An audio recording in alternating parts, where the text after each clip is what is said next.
நான் இங்கே வந்ததுக்கப்புறம் தான் இந்த ஃபேமிலி ஸ்டோரி கேட்டேன். ரொம்ப ரொம்ப நெகிழ்ச்சியாக இருந்துச்சு. ஏன்னா நான் வானத்தை போல படம் பார்த்தேன், ஞாபகம் வந்துருச்சு. அந்த படம் பார்க்கும்போது இப்படி இல்லாமல் இருப்பாங்க பிரதர்ஸ், என்னங்க ஓவரா இருக்குன்னு நினச்சேன். உண்மையாகவே அந்த அளவுக்கு ஓவரா ஒரு ஃபேமிலிங்கிறது, ஸோ அதுவும் உண்மை கதை தான் அப்படின்னு தெரியுது. So happy for you guys. இப்போ அங்கே அர்ச்சனா பேசும்போது சொன்னாங்க இல்லையா, வென் யூஆர் வித் கசின்ஸ் வந்து கசின்ஸ்ன்னு தோணாது, பிரதர்ஸ் சிஸ்டர்ஸ் மாதிரி தான் இருக்கும். எனக்கும் அந்த மாதிரி தான். மேலகன்லாம் எடுத்ததுக்கு காரணமே வி குரூ அப் வித் கசின்ஸுங்கிறதுனால இட்ஸ் ஸ்பெஷல் பாண்டு. ஆனால் ஒரு அண்ணன் இருக்கிறது ஒரு பெரிய ஸ்பெஷல் தான். இப்போ எல்லாருமே சிங்கிள் சில்ட்ரனாக போயிட்டு இருக்காங்க, பட் அண்ணா இருக்கிறது ஒரு பெரிய விஷயம்.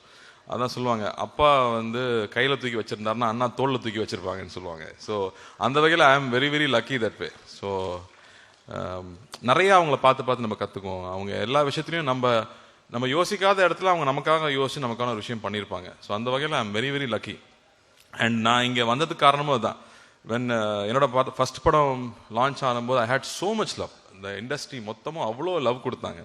ஏன்னா அவ்வளோ பேர் வாழ்த்துனாங்க, அவ்வளோ பேர் வீட்டுக்கு வந்து விஷ் பண்ணிட்டு போனாங்க. ஸோ அந்த love I just wanted to give it back to anybody who is coming. அந்த வகையில் தான் always wish newcomers. So Rudra, all the best.